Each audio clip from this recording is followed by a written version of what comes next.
इनमें से ज्यादातर लोग लूटपाट और डकैती के लिए पहले भी पकड़े जा चुके थे और जेल की हवा भी खा चुके थे। इनके खिलाफ कई मामले दर्ज थे और कई मुकदमे भी चल रहे थे। इनमें से ज्यादातर अभी जेल के बाहर थे।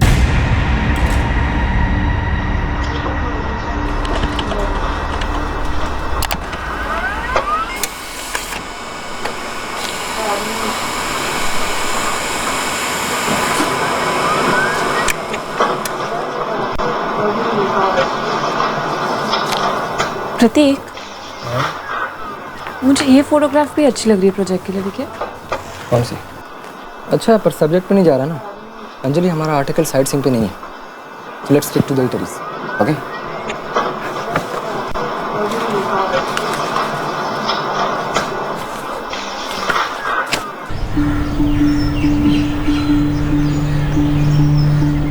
अंजलि, बेटा मैं ऑफिस के लिए निकल रही हूँ। किचन में ब्रेड और एग्स रख दिया, उठ के ब्रेकफास्ट कर लेना।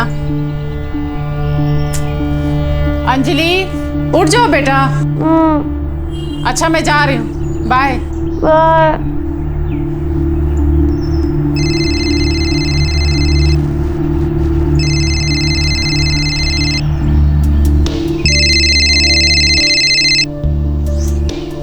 हाँ प्रतीक।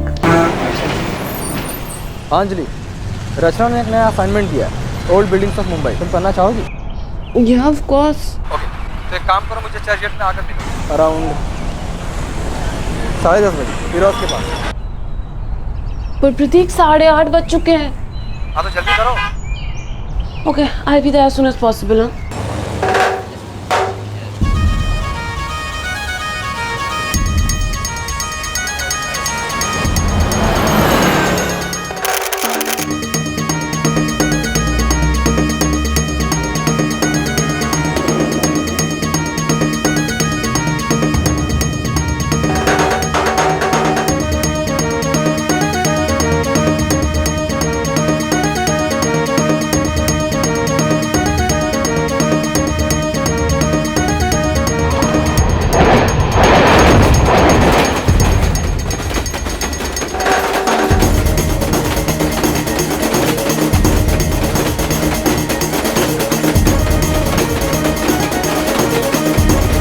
अगला station Elphinstone road. Next station Elphinstone road.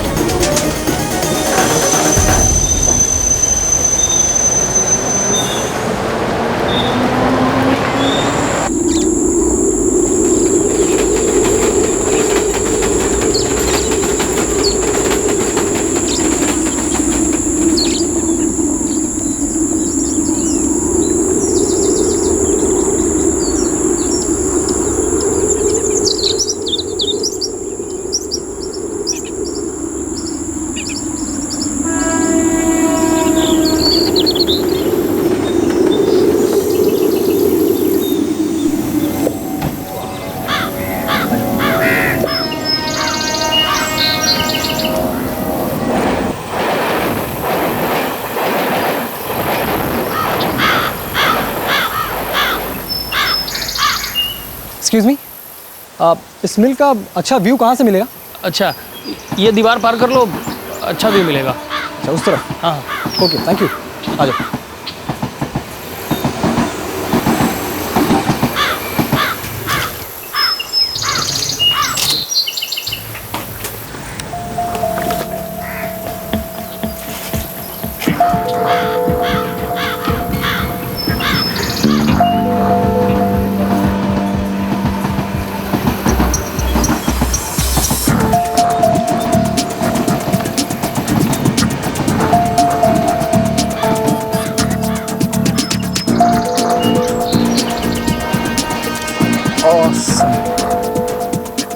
प्रतीक चले, 6:15 हो गए। बस एक और।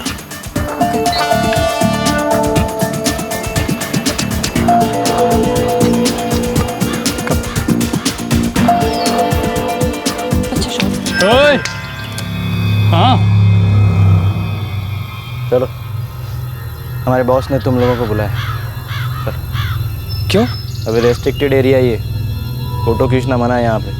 अरे पर अब जब हम आए थे तो इन दोनों से पूछा था, इन्होंने कुछ बताया नहीं। हाँ हाँ, अबे तू हमें नहीं जानता, लेकिन हम तुझे जानते हैं। इस मिल में कई सारे मर्डर्स हुए हैं, वो सब तूने किया है ना?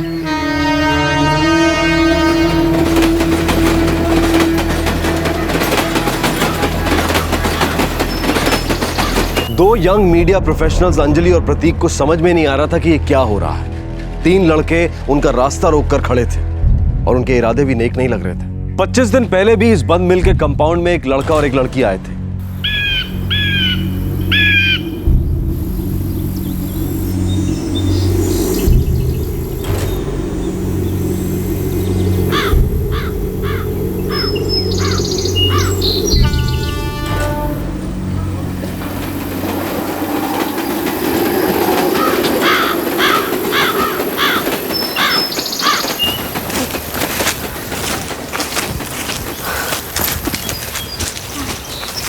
क्या हुआ? चलो। मैं थक गई हूँ। अरे बस इसे पार करते ही हम एल्फिंस्टन स्टेशन पहुंच जाएंगे।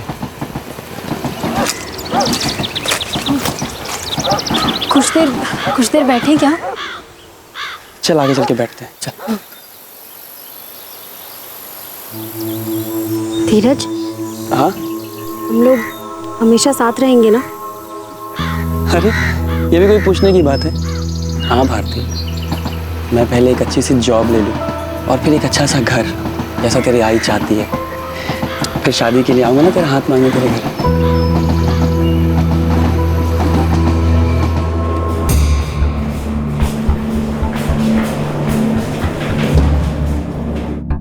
भारती निम्बाकर 21 साल की है, उसका फोन भी बंद है। मैंने उसके फ्रेंड धीरज शर्मा का भी फोन ट्राई किया था। फ्रेंड? कहीं ऐसा तो नहीं उसी के साथ चली गई? प्यार या शादी के लिए आपने इनकार किया? नहीं साहब, ऐसा कुछ नहीं है। उन दोनों के पास तो भाग जाने की कोई वजह ही नहीं थी। पिछले हफ्ते ही तो धीरज से मिली थी मैं। भारती लेकर आई थी उसे घर। धीरज, भारती, देखो मैं तुम दोनों की दोस्ती के खिलाफ नहीं हूँ, पर शादी अभी नहीं। पहले तुम दोनों को अपना करियर बनाना चाहिए। धीरज, पहले तुम एक घर लो, भाड़े पे ही सही पर लो। अपने आप को थोड़ा वक्त दो, बाद में देखेंगे आगे क्या करना है। आंटी जी, मैं समझ रहा हूँ आप क्या कह रही हैं और आप बिल्कुल सही कह रही हैं। आप जैसा कहेंगी ना आंटी, हम वैसा ही करेंगे। वो दोनों ये बात समझ गए थे। उनके भागने का तो कोई सवाल ही नहीं उठता है। ठीक है, हम उनकी फोटो सर्कुलेट करवा देते हैं और उन्हें ढूंढने की कोशिश करते हैं।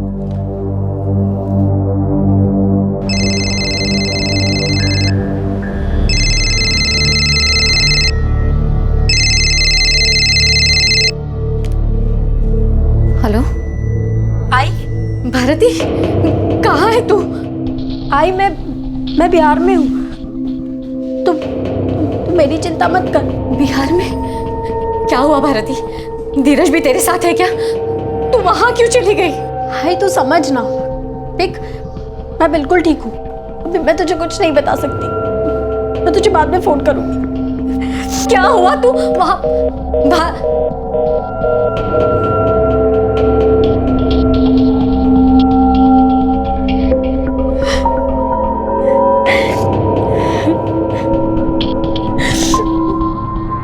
भारती और धीरज के पास इस तरह से भाग जाने की कोई वजह नहीं थी, लेकिन फिर भी वो ऐसे क्यों चले गए थे? क्या मिल कंपाउंड में उनके साथ कुछ हुआ था?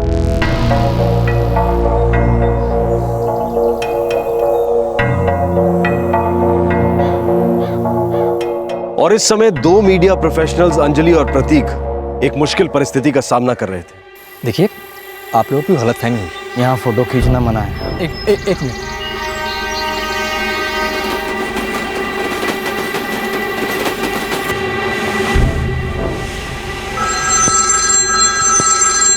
हाँ प्रतीक, बोलो। हाँ रचना, हम लोग एल्फिंस्टन रोड के एक मिल के कंपाउंड में असाइनमेंट के लिए फ़ोटो खींचने आए थे। इनफैक्ट अभी भी वहीं पर है।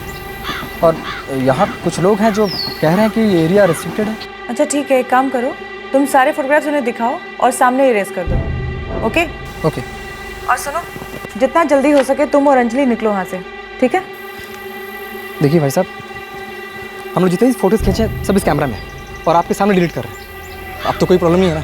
एक बार बोला ना उन्हें, तुम लोगों को हमारे साथ चलना पड़ेगा। पर हाँ, नानू कर की ना बहुत महंगा पड़ेगा। आप कैमरा ही रख लीजिए।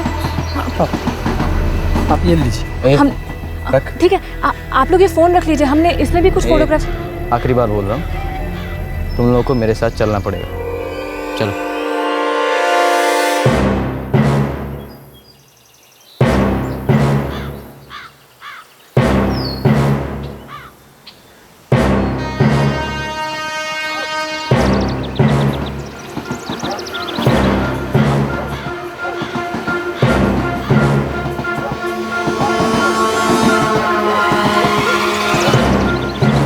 चल चल चल चल चल।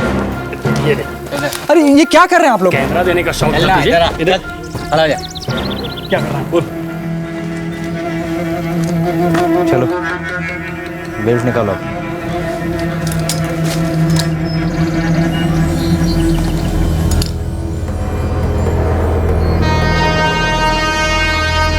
उसे छोड़ो, उसने कुछ नहीं किया है। उसने छोड़ो, उसने कुछ नहीं किया। तुम्हें अब्दुल देखिए, रुकिए, आपको कोई गलतफहमी हो रही है। उसने कुछ नहीं किया है। ये जो है ना, वांटेड है ये।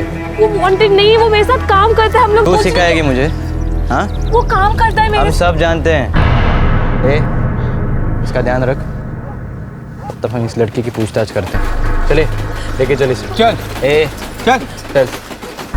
अल्लाह, अरे कहाँ ले जा रहे हैं इसे? प्रतीक, गलत कर रहे हैं आप लोग। अरे कहाँ ले जा रहे हो उसे? अरे हेलो,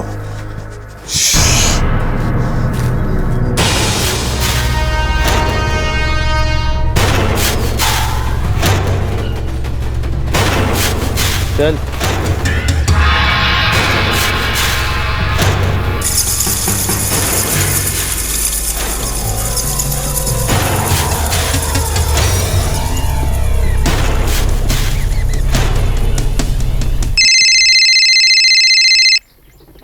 हाँ,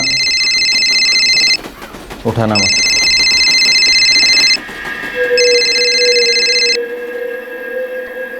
अब हम जो कहेंगे ना,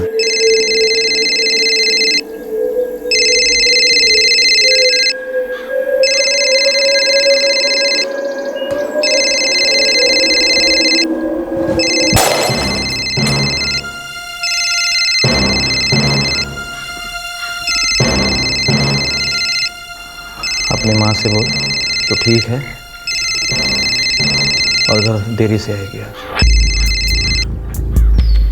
माँ, मुझे घर आने में थोड़ी देर हो जाएगी। मैं आपको थोड़ी देर में कॉल करती हूँ। अंजलि,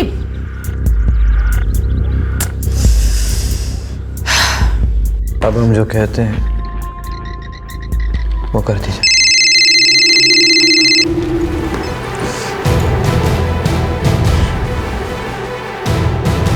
अब हम जो कहते हैं वो कर दीजिए।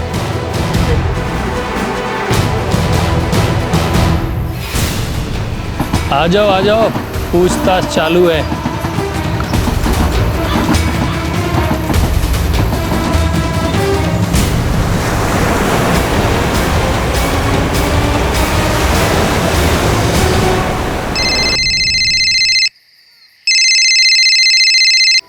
हाँ सोनिया, हम लोग रेडी हैं, बस निकल ही रहे हैं। प्रकाश भैया, मुझे अंजलि की बहुत चिंता हो रही है।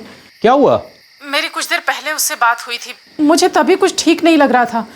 वो ठीक से बात भी नहीं कर रही थी और अब उसका फ़ोन भी स्विच ऑफ आ रहा है। ठीक है, तो हम लोग सीधा तुम्हारे घर ही आते हैं। ठीक है। रीटा, रीटा। हाँ, मैं रेडी हूँ। सोनिया का फ़ोन आया था, बहुत परेशान है। अंजलि अब तक घर नहीं पहुंची है। हम लोग सीधा उसके घर चलते हैं। हाँ, चलिए चलिए जल्दी। चलिए। एकदम घाई में ऐसा क्या लगता है? अरे भाई, अंदर पूछताछ चल रही है। अच्छा, अगर हमें भी कुछ सवाल पूछ लेना चाहिए।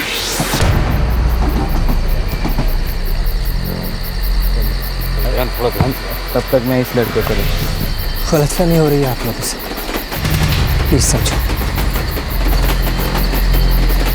तू चुप करता है या मैं कराऊं?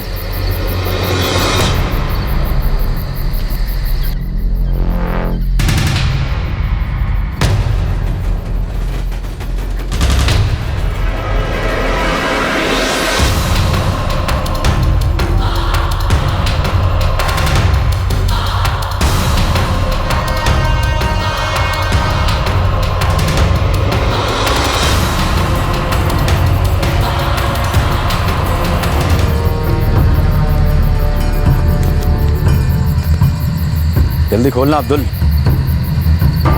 पकड़ बैग अपना। ले तेरा कैमरा, निकल। चलो निकलो। अबे चल, अबे चल ना।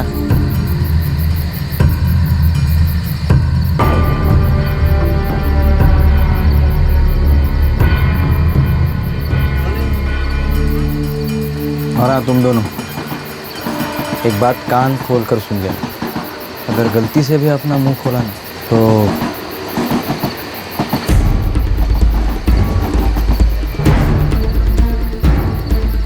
चलो किसको। अबे चल।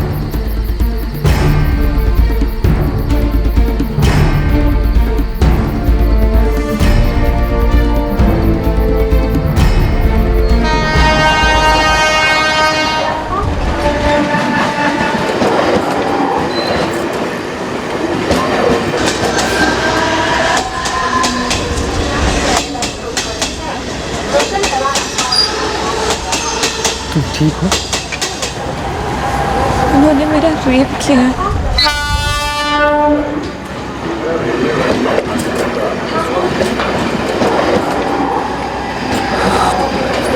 क्या मैं तुम्हें घर छोड़? मुझे हॉस्पिटल जाना है। श्योर।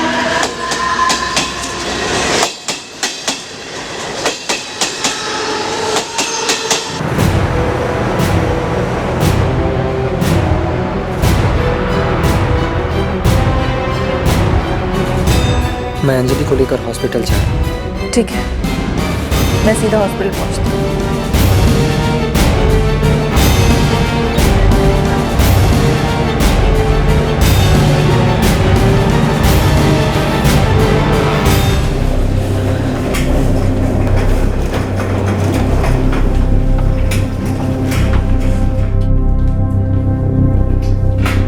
डॉक्टर, इस पर सेक्सुअल असॉल्ट हुआ। पुलिस को इन्फॉर्म करना होगा। मैं भी पुलिस से बात करना चाहती हूँ।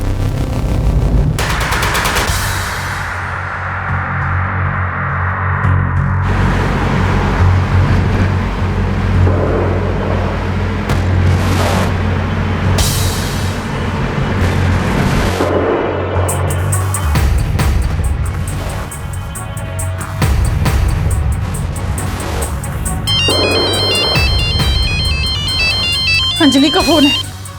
हेलो अंजलि, बेटा कहाँ है तू? मम्मा, मम्मा मैं हॉस्पिटल में हूँ। हॉस्पिटल में क्या कर रही है? मम्मा, क्या कहा अंजलि ने? सोनिया, सोनिया, सोनिया संभालो अपने आप को। सोनिया, क्या हुआ? सोनिया बताओ। क्या हुआ सोनिया? सोनिया पानी लेके आइए। कुछ तो बता, क्या हुआ?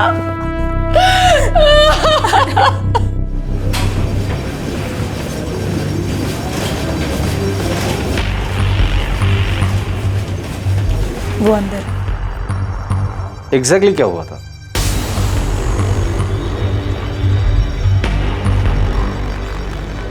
इस हैवानी घटना की खबर सोशल मीडिया के जरिए हर जगह फैल गई थी। पूरा शहर सकते में आ गया था। मुंबई को औरतों के लिए सबसे सुरक्षित शहर माना जाता रहा है, लेकिन इस घटना ने सच की धज्जियां उड़ा दी और पूरे पुलिस बल को कटघरे में लाकर खड़ा कर दिया।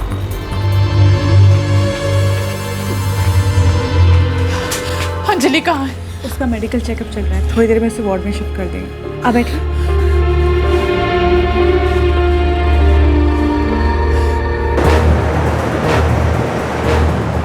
वो 5 लोग थे। जैन सर, हम लोग क्राइम स्पॉट पे पहुंच रहे हैं और फॉरेंसिक टीम भी पहुंच रही है। सभी आरोपियों के स्केचेस बनवाओ और सारे पुलिस स्टेशन में सर्कुलेट करवा दो। जी सर, मुझे लगता है ये सारे हिस्ट्री शीटर्स होंगे। मैं इस केस के लिए और पुलिस टीम्स अपॉइंट करता हूँ। जी सर। हर तरफ नाकेबंदी की तैयारी करवाओ, सारे पुलिस स्टेशन को अलर्ट करवा दो और उन्हें बता दो कि सभी आरोपियों के स्केचेस उन्हें जल्द से जल्द मिल जाएंगे।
हमने उसके मेडिकल्स और शुरुआती जांच कर लिए हैं। उसे 48 घंटे के लिए यहाँ और निगरानी में रहना होगा। वो अभी ट्रॉमा में है।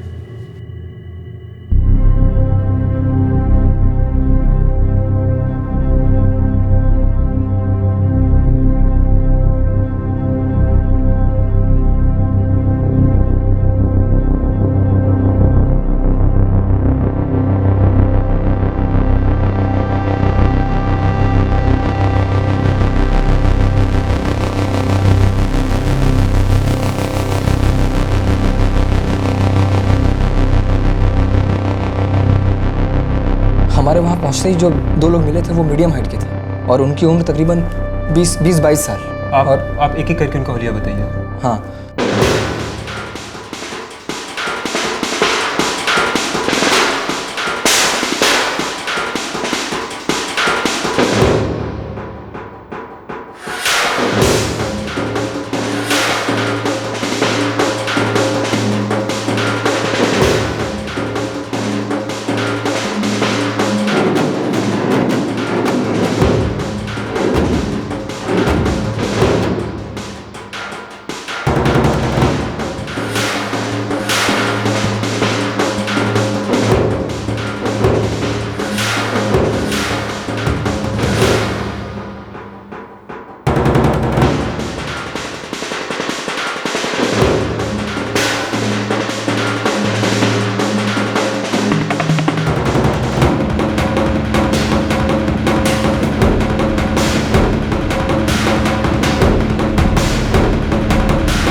तकरीबन ऐसी शक्ल थी सर उनकी। ये सारे स्केचेस हर एक पुलिस स्टेशन में भेज दो।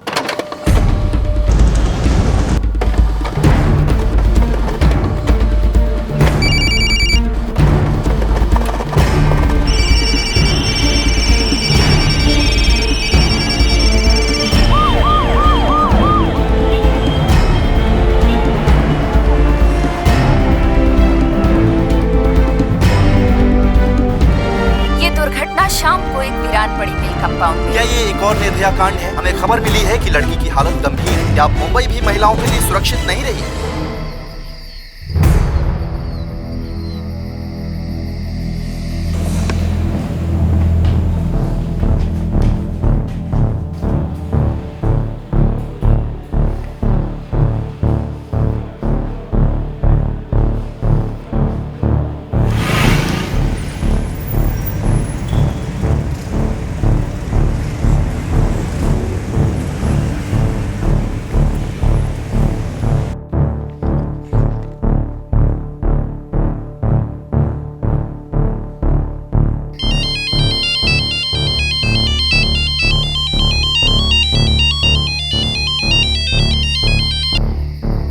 हाँ हेलो साहब। हाँ रेहान, कहाँ पे तू? होली पे हूँ साहब। एक काम कर, थाने आ जा। क्या हुआ साहब? कुछ काम है, बताता हूँ, तू पहले आ तो जा। हाँ ठीक है साहब, आता हूँ।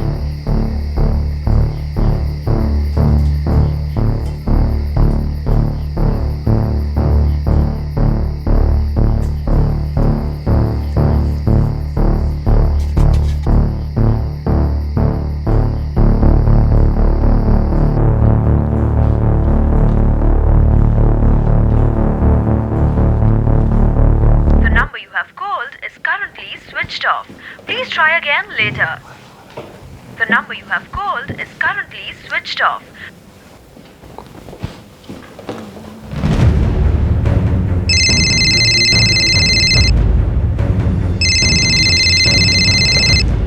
नमस्कार, इंस्पेक्टर जोगलेकर बोलते हैं। जोगलेकर साहब, एक गलती हुई है। क्या हुआ? आपने जो स्केचेस भेजे थे उनमें से एक हिस्ट्री शीटर रेहान मलिक का भी है, जो कि हमारा खबरी है। हमारा एक कांस्टेबल है राजेश परमार, उसने उसे पुलिस स्टेशन बुलवाया था। तो ये रेहान मलिक इस वक्त कहाँ है? उसका फोन तो बंद आ रहा है, लगता है उसे भनक लग गई है। क्या तुम्हें पता है वो कहाँ रहता है? जी सर। ठीक है, उसके घर जाओ उन्हें गिरफ्तार करने के लिए, और जितनी भी जानकारी मिलती है वो सब निकलवाओ। ये एक बहुत बड़ी गलती है। एक मुलजिम हमारी गिरफ्त में था, अगर हम उसे पकड़ लेते तो बाकी भी हमारे गिरफ्त में होते, लेकिन जो हो गया उसके लिए कोई कुछ नहीं कर सकता। पर 24 घंटे के अंदर मुझे ये पांचों के पांचों सलाखों के पीछे चाहिए, पूरी फोर्स लगा। और एक बात, जब तक ये पांचों हमारी गिरफ्त में नहीं आते तब तक कोई भी अपने घर नहीं जाएगा। Do you all get me? Sir.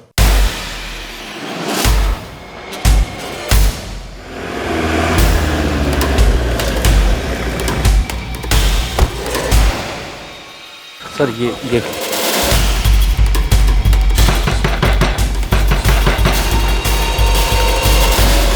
Rehan कहाँ है? वो तो अभी बाहर गए।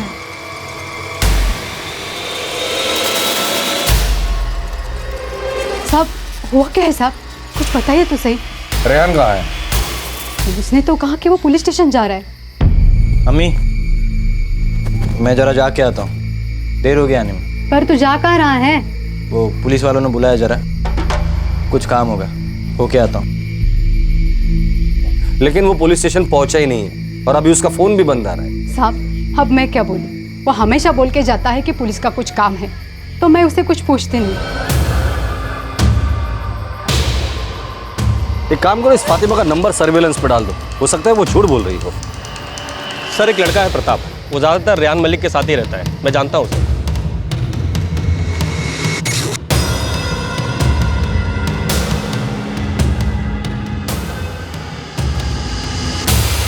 सलाम साहब, रेहान भाई ने भेजा। चलो रख, याद रखना। ये प्रताप अभी कहाँ मिलेगा हमें? सर वो धोबी घाट के पास रेलवे यार्ड में सोता है।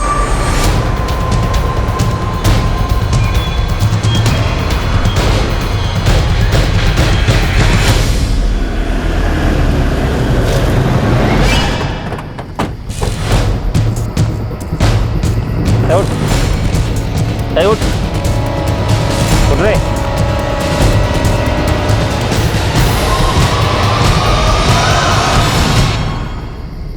प्रताप, ये प्रताप है सब। प्रताप, उठ उठ।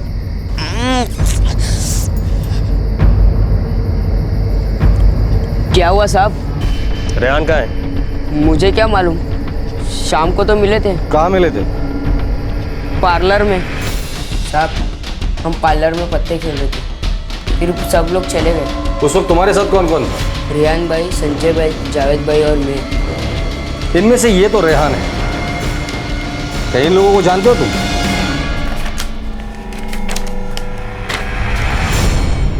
साहब ये रेहान भाई है और ये संजय भाई, ये जावेद भाई,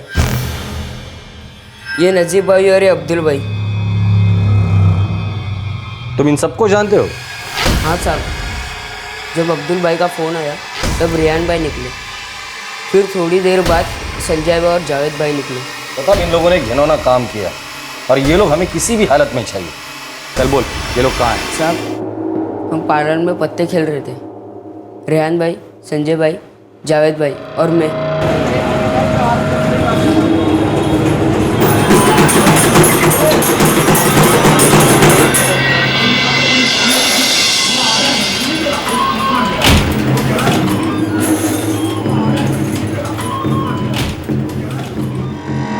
क्या पत्ते बांटे यार।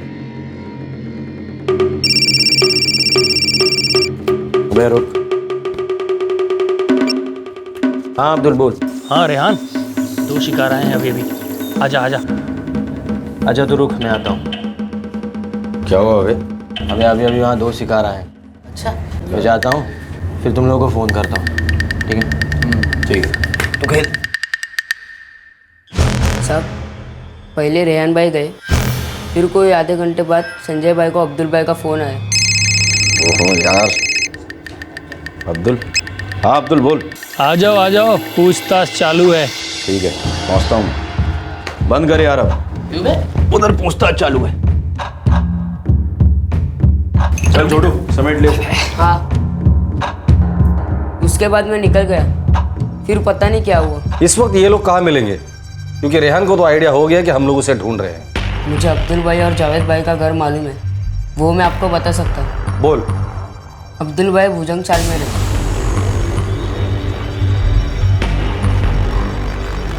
और जावेद भाई रागदेवी चाल में रहते हैं। इन सब के एड्रेस लिख लो और पकड़ लो इन्हें, लेकिन ध्यान रहे इस लड़के के बारे में इन्हें पता नहीं चलना चाहिए। सर, ये पता चल चुका था कि वो आरोपी कौन है, वो कहां मिलेंगे ये भी पता चल चुका था। अब सवाल ये था कि क्या अब वो वहां मिलेंगे।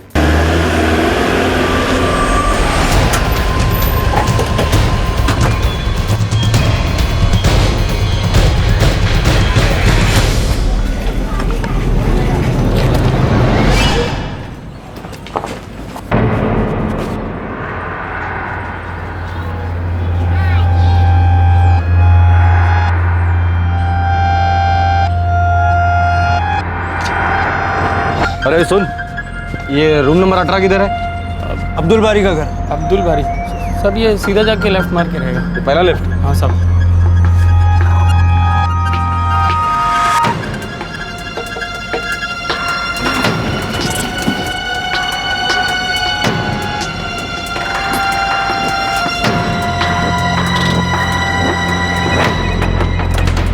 अरे अब्दुल बारी किधर है? वो तो भी 5 मिनट पहले निकला इधर।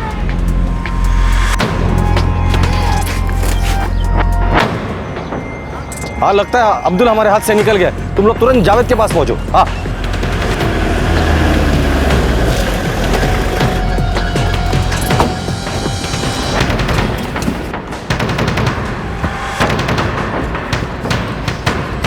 जावेद कहाँ रहता है?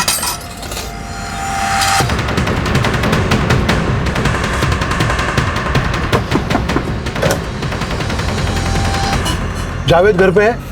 जी है। आप कौन? पुलिस। अरे बताइए भी तो सही, उसने किया क्या है? सर,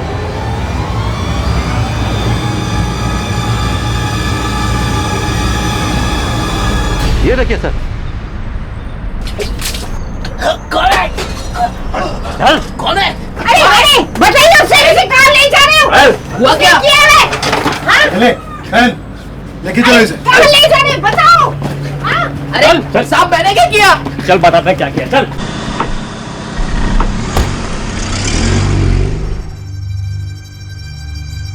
रेहान, संजय, अब्दुल और नजीब कहाँ हैं? मुझे पता नहीं साहब। कल शाम को तुम 5 लोग मिल के कंपाउंड में थे कि नहीं? थे कि नहीं? जी साहब। वहाँ एक लड़की का रेप किया। नहीं साहब, मैंने कुछ नहीं किया। जो कुछ भी किया वो लोग ने किया। वो लोग किधर है? मुझे नहीं पता साहब। वो रेहान भाई को पता चल गया था कि लड़की ने कंप्लेंट कर दिया है, पुलिस सबको ढूंढ रही है।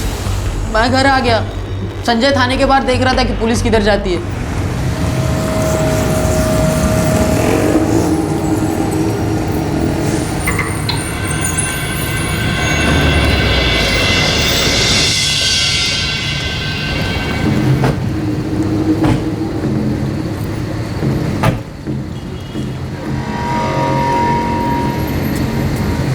सब संजय को पता चल गया था कि प्रताप आपके हाथ लग गया है। और आज सुबह तुम लोग भागने की तैयारी में थे। तू कैसे रह गया रे? वो मुझे बहुत नींद आ रही थी, ज्यादा सो गया। रेहान, अब्दुल, संजय और नजीब, चारों के नंबर दे।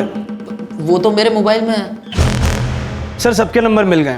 ये सारे नंबर सर्विलेंस पे डाल दो और इनके जितने भी कॉन्टैक्ट्स हैं सबको हिरासत में ले लो। सर।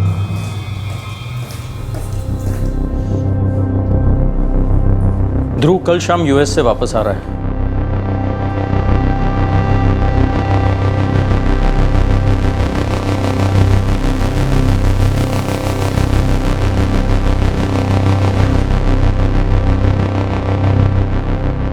उनमें से एक पकड़ा जा चुका है। मुझे आइडेंटिफिकेशन के लिए बुलाया गया है और पुलिस कह रही है कि बहुत ही जल्द बाकी भी पकड़े जाएंगे।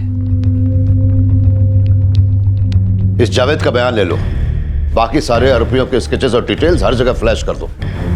जैसे भी हो इन्हें इनके बिल से बाहर निकालना है।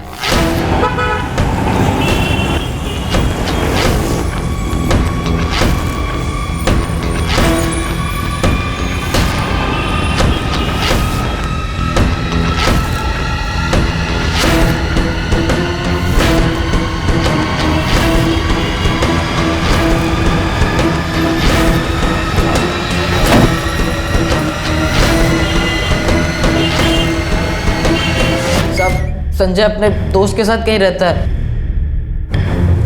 लेकिन उसका परिवार मीरा रोड में रहता है। मीरा रोड में किधर?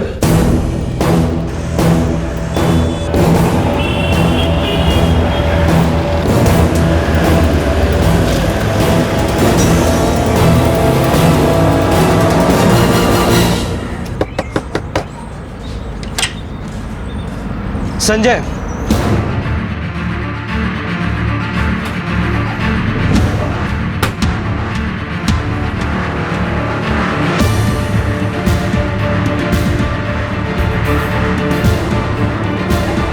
संजय तो यहाँ बहुत कम आता है। साहब हमने उससे सब रिश्ता तोड़ दिया है, और अब उसने क्या किया है?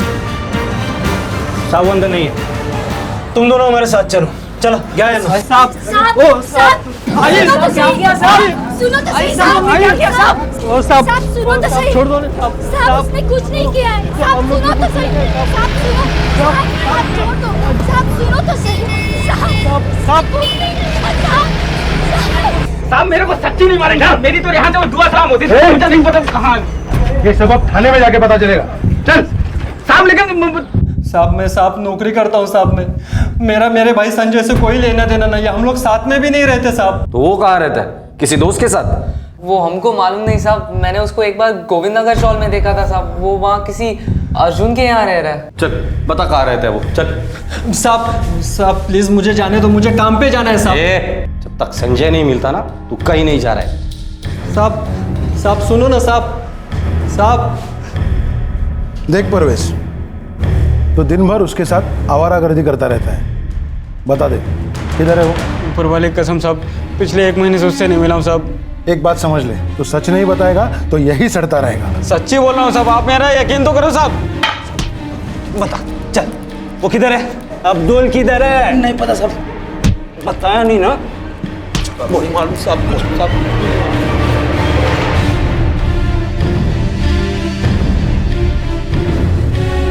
अगर संजय, अब्दुल, नजीब और रेहान ये चारों हमारे हाथ नहीं लगे ना तो सबके सब मरोगे।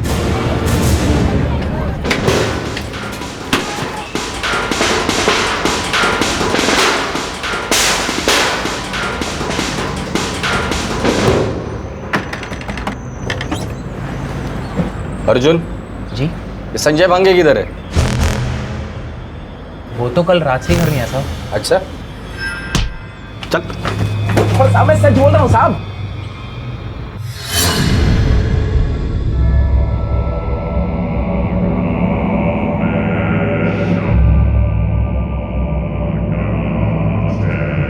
हाँ सर, ये वही लड़का है जो फ़ोन करने के बाद आया था।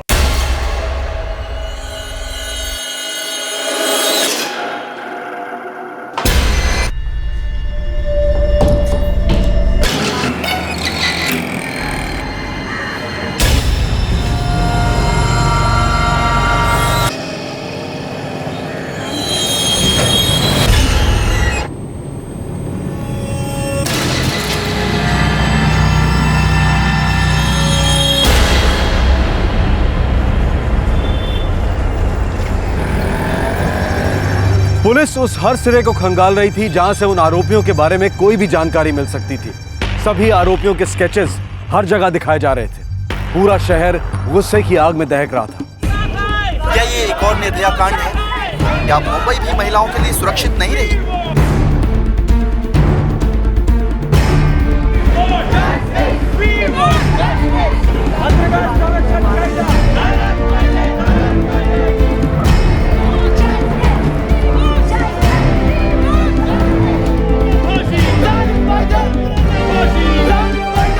और शहर से कहीं बहुत दूर भारती ने उन स्केचेस को देखा। वो अंजलि के साथ हुए घिनौने अपराध से 25 दिन पहले ही वहां से भाग गई थी। मुंबई पुलिस इन अपराधियों की तलाश में है। रेहान मलिक, संजय भांगे, अब्दुल बारी और नजीब जब्बार। किसी भी व्यक्ति को इन आरोपियों के बारे में कोई भी जानकारी मिले तो तुरंत के रोड पुलिस स्टेशन से संपर्क करें। 444 555 666।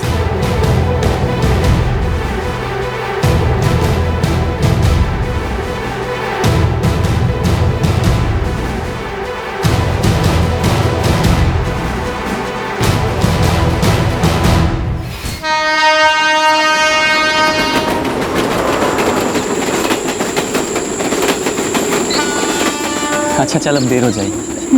ठीक। ओए, यहाँ क्या कर रहे हो? स्टेशन जा रहे थे तो थोड़ी देर के लिए यहाँ रुक गए। ओह, तो तू वही आदमी है ना जिस कंपाउंड में सारे मर्डर कर रहा था? हाँ?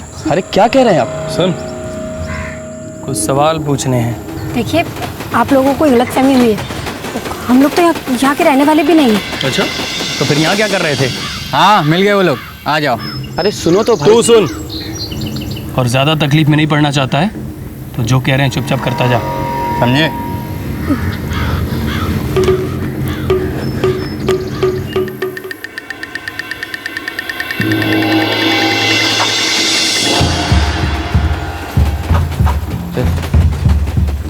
जल्दी से कपड़े पहन ले चल।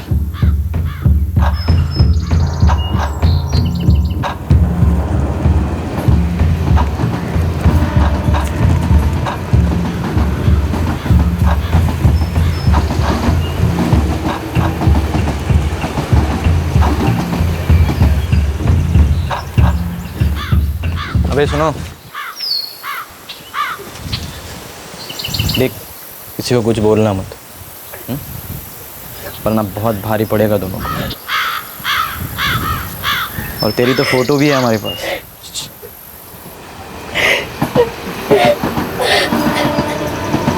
चलो फोटो।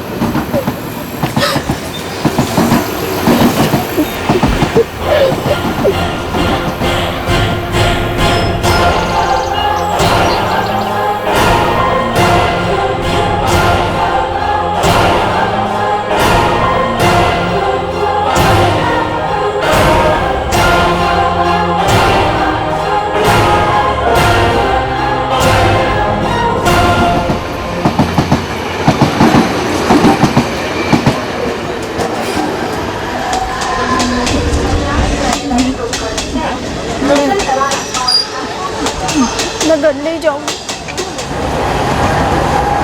मैं घर नहीं जाऊंगी,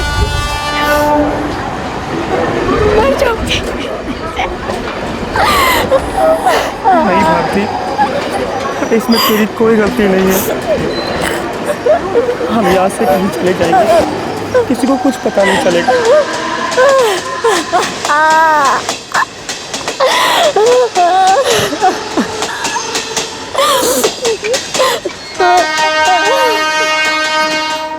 ये तो वही लोग हैं।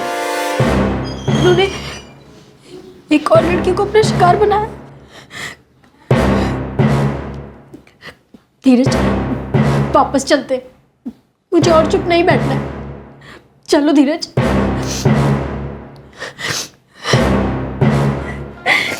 जब भारती को पता चला कि ये वही आरोपी हैं जिन्होंने उसके साथ भी वो अमानवीय अपराध किया था, तो उसने हौसला बटोरा और वापस लौटकर उसने अपने साथ हुए अपराध के खिलाफ लड़ने का फैसला किया। लेकिन उनमें से 4 आरोपी अब भी कानून के शिकंजे से बाहर थे। साहब, संजय भांगे आपको मिल जाएगा। किधर? नाके पे एक वीडियो पार्लर है, 2 दिन से वहीं छुपा हुआ।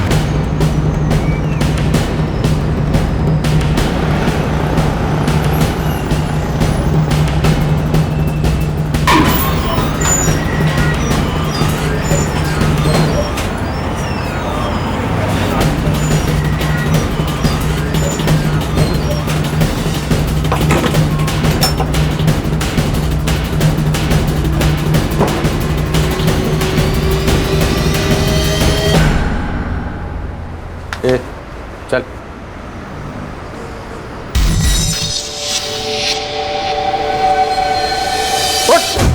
उठ साले। अरे उठ, क्या हुआ था? सोने का बहुत शौक है तेरे को।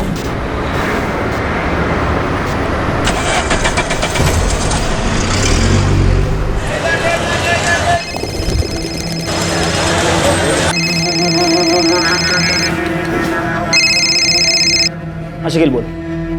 सर, एक लड़का है आदिल अंसारी, उसे नजीब जब्बार के बारे में पता है। फोन दे उसको। जी साहब। साहब, नजीब कल रात मेरे घर आया था।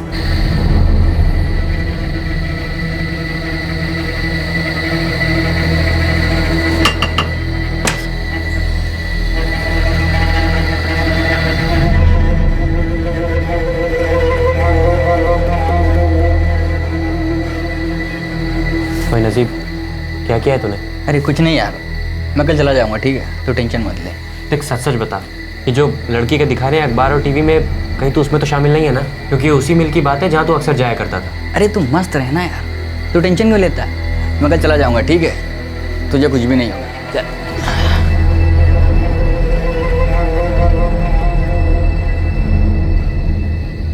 साहब वो सुबह होते ही निकल गया था। इधर कहाँ गया वो? थाने गया है, उधर उसकी बहन का घर है। यही कोई 10 मिनट पहले निकला होगा। साहब मैं डरा हुआ था इसलिए रात को खबर नहीं किया। सुबह होते ही मैंने शकील को बोला। थाने का ठिकाना मालूम है? हाँ साहब।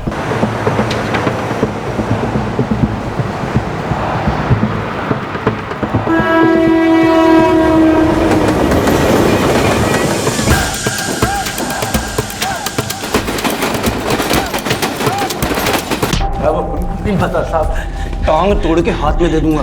बोल, अब्दुल और रेहान कहाँ हैं? साहब रेहान का तो उसकी माँ को पता होगा, मुझे कैसे पता होगा साहब? नजीब जब्बार का? मुझे नहीं पता साहब। 27 की रात को पुलिस थाने के बाहर तू निगरानी रख रहा था, तूने ही सबको अलर्ट किया ना? उस दिन मैं थाने से निकलने के बाद साहब अब्दुल से मिला था साहब। अरे अब्दुल, अब्दुल यार पुलिस बहुत बुरी तरीके से पीछे पड़ी है यार। साला रेहान का फोन भी ऑफ आ रहा है। अभी घर जाना ठीक नहीं है, पुलिस किसी समय इधर पहुंच जाएगी यार। एक काम करते हैं, किसी भीड़ वाले इलाके में चलते हैं, उधर पुलिस का हमें ढूंढना मुश्किल होगा। इधर चले यार, ये अंदर से रास्ता है, चल निकल यार, चल चल।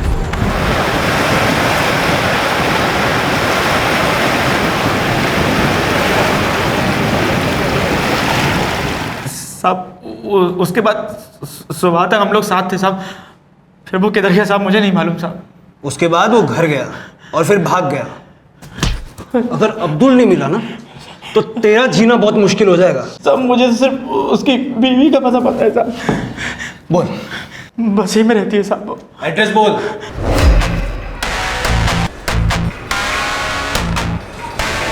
मोहरा साहब, नजीब की बहन का घर ये आगे सर। ये रहा साहब, ये घर।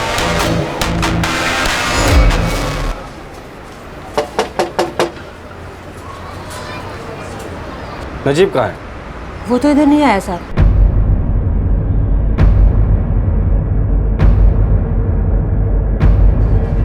वो अंदर नहीं। बोल। ध्यान रखिए ये औरत किसी भी कॉल का रिप्लाई न कर पाए और तुम यही रहना।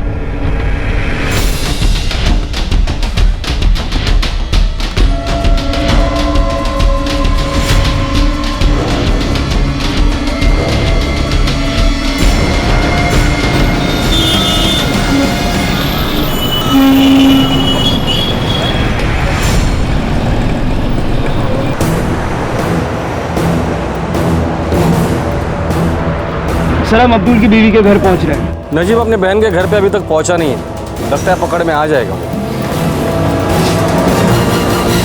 सर हम रेहान की मां फातिमा पर निगरानी रख रहे हैं। उसे लगातार अलग अलग पीसीओ से फोन आ रहे हैं सर। ये फातिमा हमसे जरूर कुछ छुपा रही है। चलो इसे उठा लेते हैं।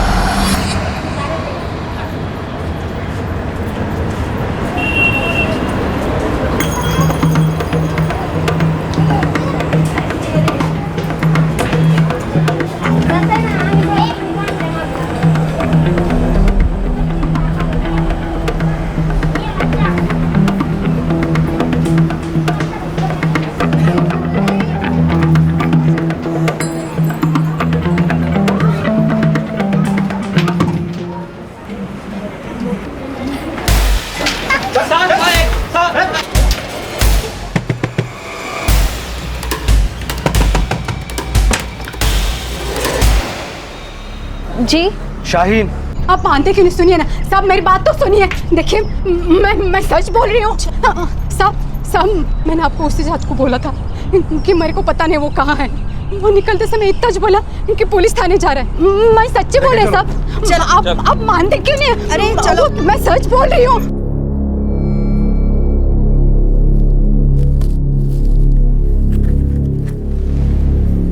ठीक है, कंप्लीट चेकअप के बाद कल हम इन्हें हॉस्पिटल से डिस्चार्ज कर देंगे।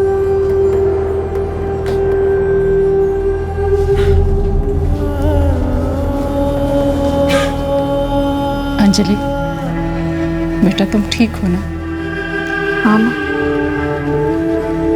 अब मैं ठीक हूँ। पर तब मैं बहुत डर गई थी। अंजलि तुमने बहुत बहादुरी दिखाई बेटा, इसी तरह तुम्हें आगे भी स्ट्रांग रहना है। अंजलि, घबराने की अब कोई ज़रूरत नहीं, हम सब तुम्हारे साथ हैं।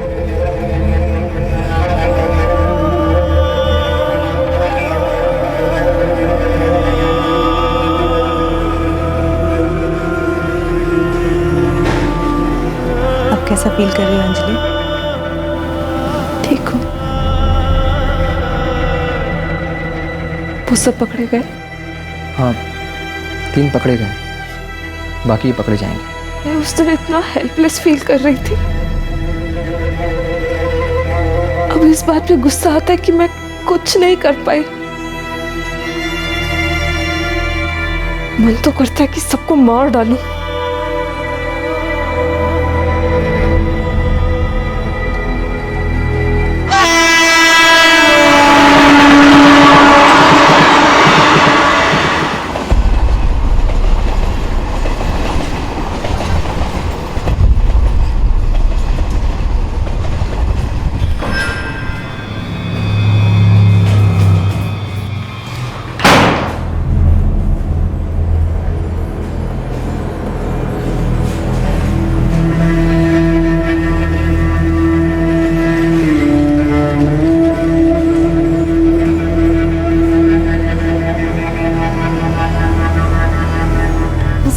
मैं सच बोल रही सब, मेरे पे विश्वास कीजिए सब, मैं सच बोल रही है सब। फातिमा, जब तक रिहान नहीं मिल जाता तुम अंदर ही रहोगी। लेके जाओ इसे।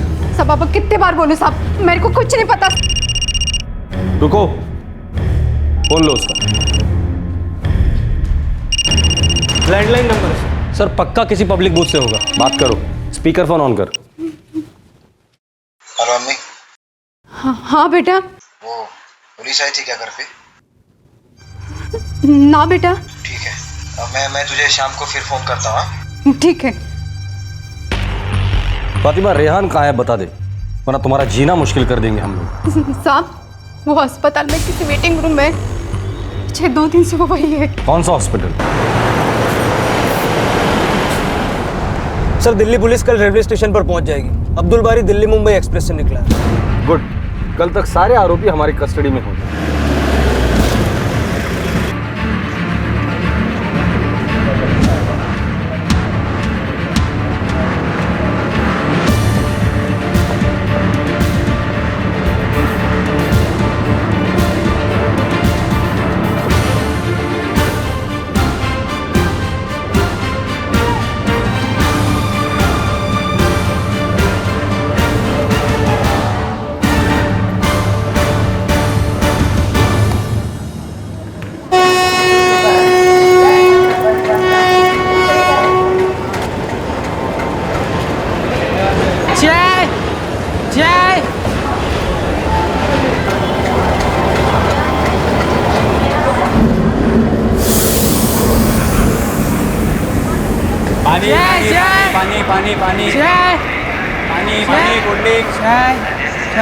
सर वो ट्रेन से उतर गया है, ब्रिज की तरफ जा रहा है। ठीक है, आगे बढ़ो जल्दी।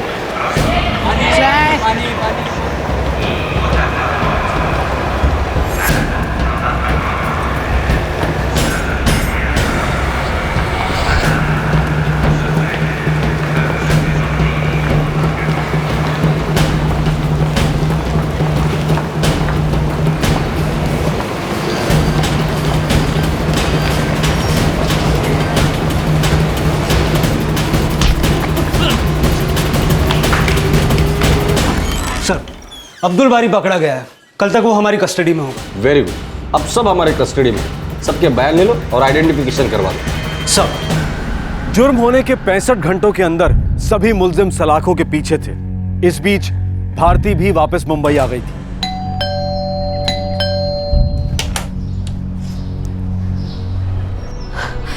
भारती,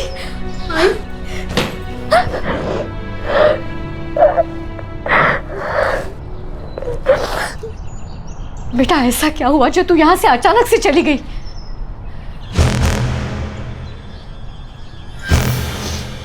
भारती तुम ऐसे कहाँ चली गई थी? सर उस दिन घर जाते वक्त मेरे साथ कुछ हुआ था। क्या हुआ था?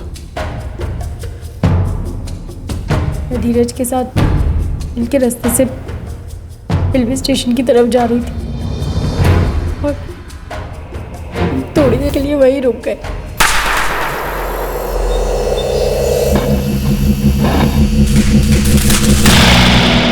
टीवी पर दिखाए गए स्केचेस में वो 3 लोग वही हमें वहां मिले थे। मैं बीके रोड पुलिस से बात करता हूँ। ये एरिया उनके अंडर आता है और वो लोग इस केस पर पहले से काम कर रहे हैं।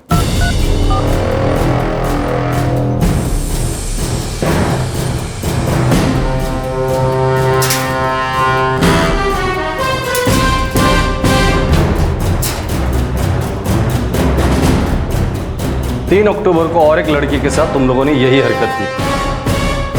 कौन कौन था वह? 3 लोगों को तो लड़की ने पहचान लिया है, 2 लोग और थे। कौन थे वो? साहब मैं नहीं था साहब। मैं भी नहीं था।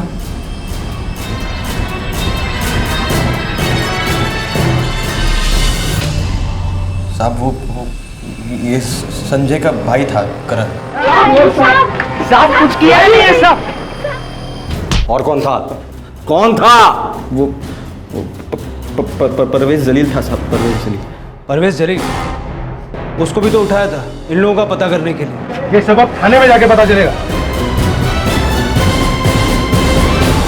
ओ साहब आप क्या हुआ है साहब? इतने दिन हम लोग अंदर थे ना, वो संजय भी मिल गया आपको साहब। ये तुम्हारा करण भी रेप में शामिल था। क्या? चला क्यों चला करण? साहब इसे छोड़ दीजिए, इसे कुछ नहीं किया है साहब। साहब आपको कोई गलतफहमी हुई है साहब। साहब आपको कोई गलतफहमी हुई है साहब। साहब ये तो कंस्ट्रक्शन साइट में काम करते हैं साहब। साहब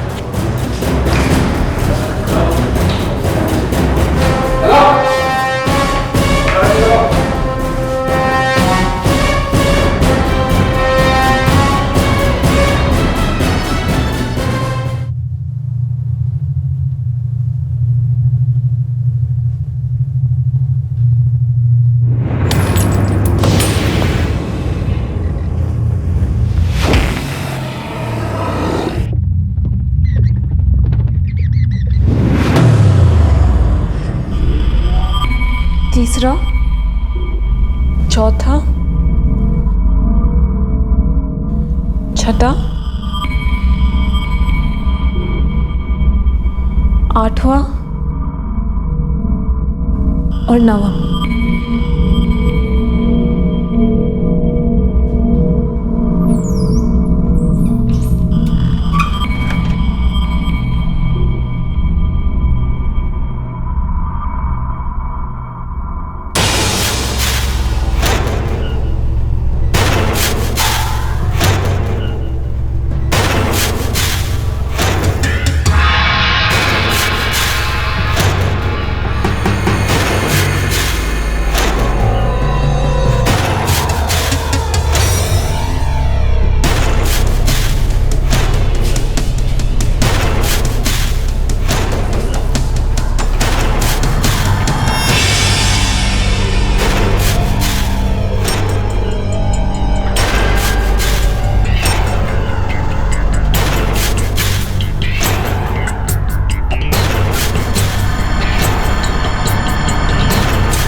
अंजलि और भारती दोनों के आरोपियों में एक एक नाबालिग था। दोनों को जुवेनाइल होम भेज दिया गया है। जांच से पता चला कि इन आरोपियों ने बहुत सी औरतों को अपनी बर्बरता का शिकार बनाया था और बहुत सी औरतों ने शिकायत ही दर्ज नहीं की। सभी आरोपियों पर आईपीसी की धारा 120 बी के तहत आपराधिक षड्यंत्र करने के लिए, धारा 376 डी के तहत गैंगरेप करने के लिए, धारा 377 के तहत अप्राकृतिक तरीके से अपराध करने के लिए, 341 के तहत किसी पर गलत इरादे से अवरोध लगाने के लिए, धारा 506 के सेक्शन 2 के तहत किसी को चोट पहुंचाने और धमकाने के लिए, धारा 201 के तहत सबूत मिटाने के लिए, आईपीसी की धारा 323 के तहत अपनी इच्छा से किसी को बुरी तरह से चोट पहुंचाने के लिए, धारा 342 के तहत गलत इरादे से किसी को बंदी बनाकर रखने के लिए और धारा 34 के तहत एक ही मंशा से कई लोगों द्वारा कार्य करने के लिए बुक किया गया है। इसके अलावा अब्दुल बारी पर आईटी एक्ट के तहत सेक्शन 67A भी लगाया गया है। प्रशासन ने केस को फास्ट ट्रैक करने का वादा किया। चार्जशीट फाइल कर दी गई थी और 2 महीने के अंदर केस का ट्रायल भी शुरू हो गया।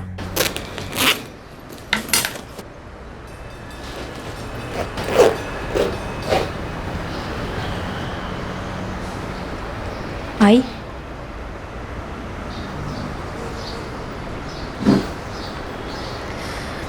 डरना मत बेटा, कुछ सवाल तुम्हें जरूर परेशान करेंगे, पर हिम्मत रखना। हाँ आई, अब नहीं डरूंगी। अगर ये हिम्मत मैंने बहुत पहले दिखाई होती तो आज एक और लड़की को ये सब कुछ नहीं सहना पड़ता।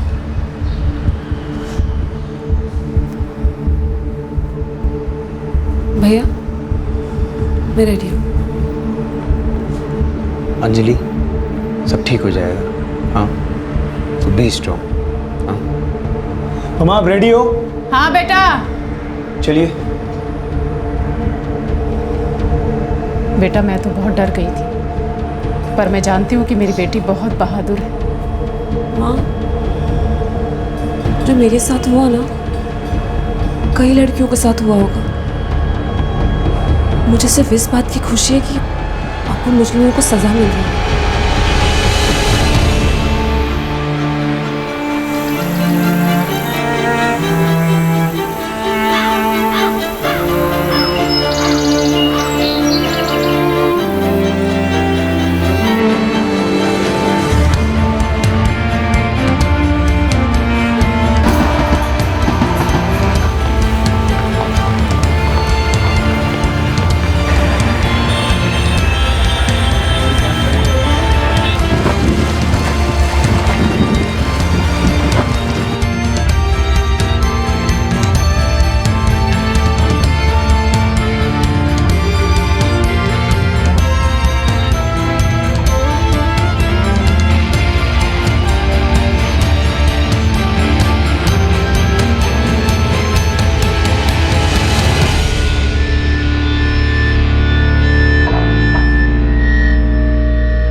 हमारी पार्टी समाज में महिलाओं की स्थिति सुधारने, उन्हें ताकत देने और उनके अधिकारों के लिए काम करती है।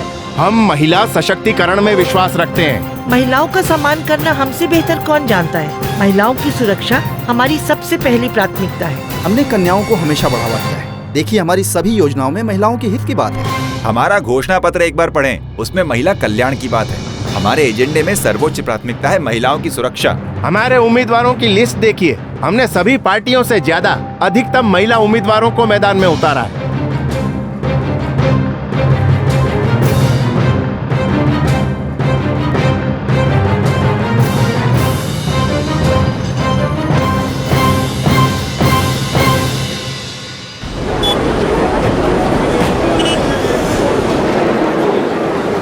भारती निम्बालकर केस में अदालत चारों अभियुक्त रेहान मलिक, परवेज जलील, अब्दुल बारी और नजीब जब्बार को आजीवन कारावास की सजा सुनाती है।